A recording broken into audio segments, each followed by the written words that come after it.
I landed in Zimbabwe with only $200. No savings, nothing. But that doesn't mean that I'm not working. I'm actually working. Like I said in my previous videos, I do online work. I do graphic designing. So ndingechigadzira my posters for churches, for companies. They just send me the information via WhatsApp or email. Then I design the posters in Premiere Pro or in CorelDRAW or Photoshop. So at least I can earn a bit of money whilst in Zimbabwe and have my life running. So this is my second day, and I want to put you to speed what happened today. One of the things that I've noticed and I really need to work on is my spending. Guys, there's this expectation that people have when they see that you're coming from the diaspora. And also, you feel obliged to just do things for people. When you go somewhere, you feel like you need to buy someone something. You need to buy something for someone, you know. Yesterday, I met my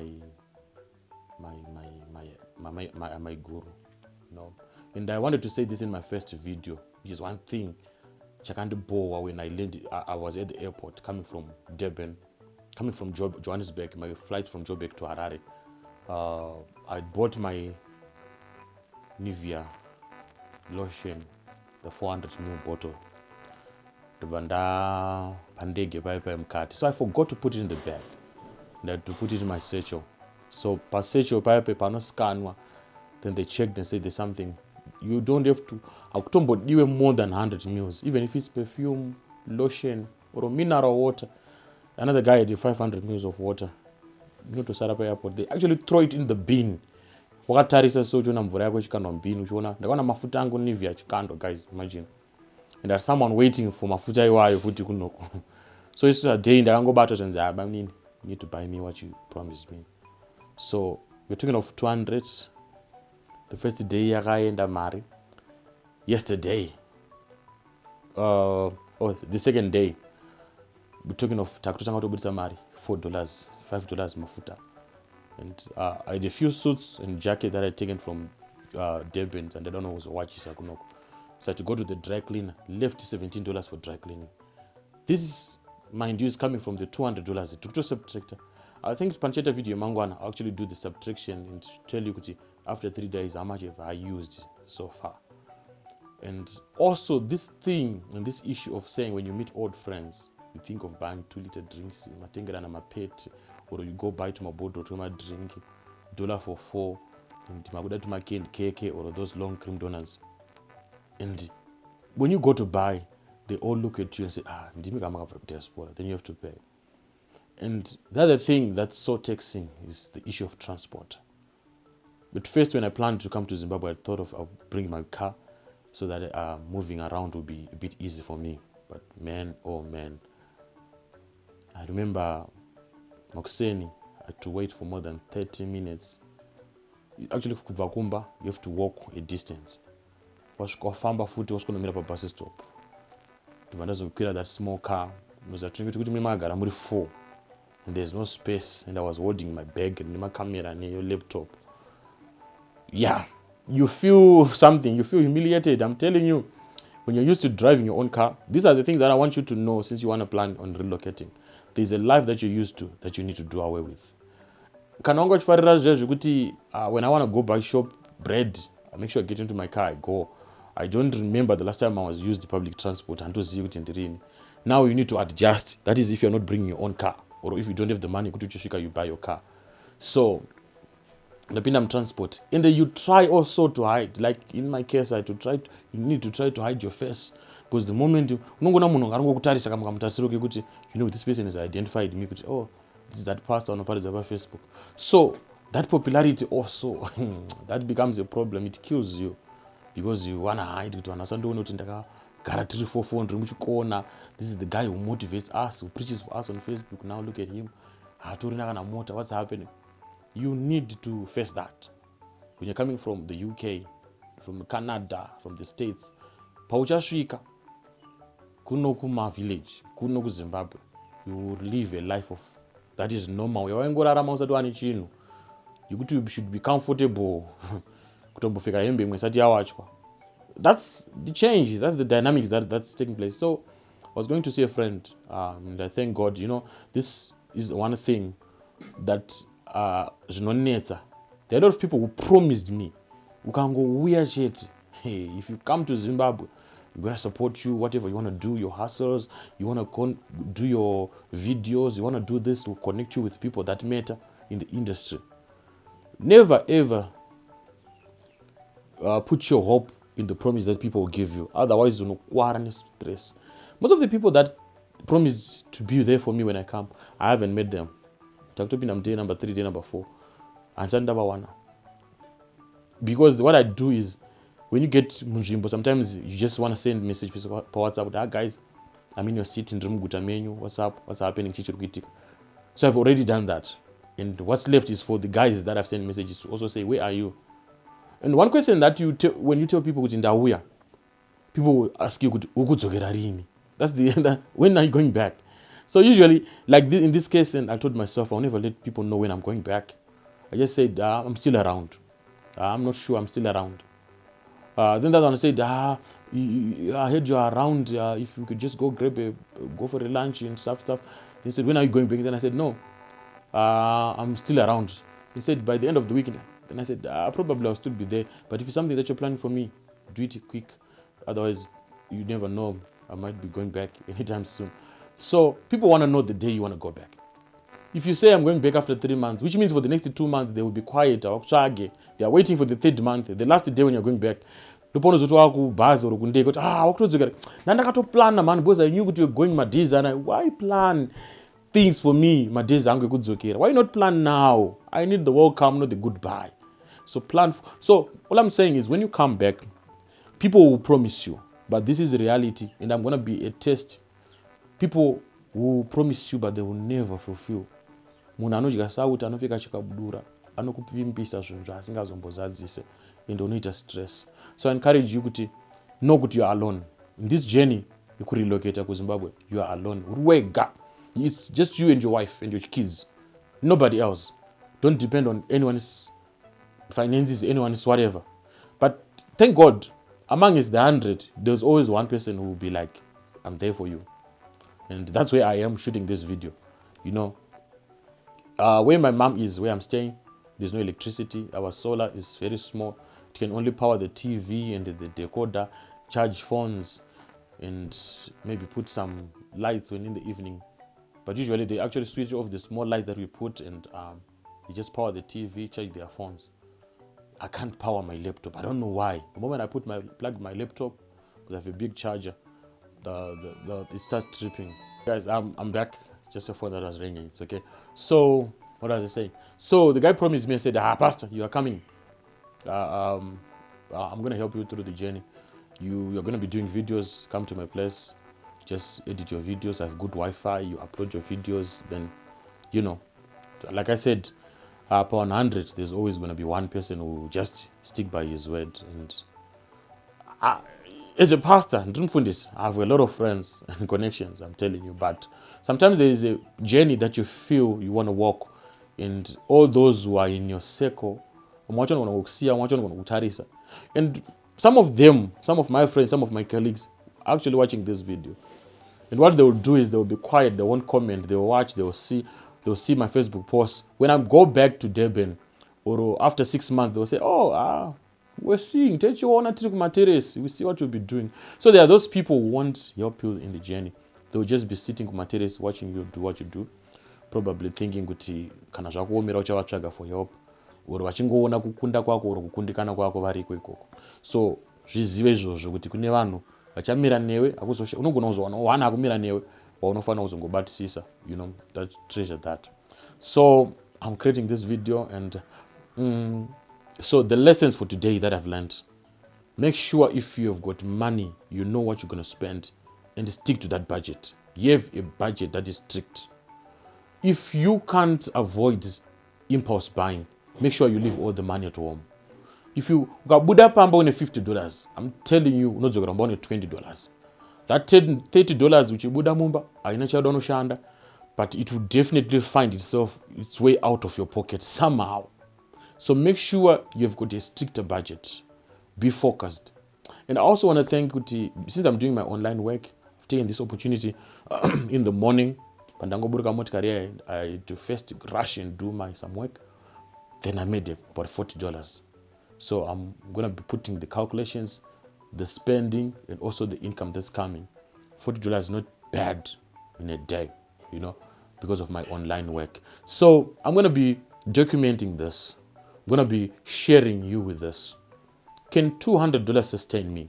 I've seen in the comments section in my first video, a lot of people were saying, what is $200 in Zimbabwe? $200 is still $200 in Zimbabwe. And this is what is there. This is what I'm going to be using. I know there are some people who have made huge investments. I have people contacting me, telling me, Pastor, I have 30,000 pounds. I want to come and invest in Zimbabwe. What should I do? Do you mind going to search for me? Sorry. I'm just trying to cover this light that's coming out of the door.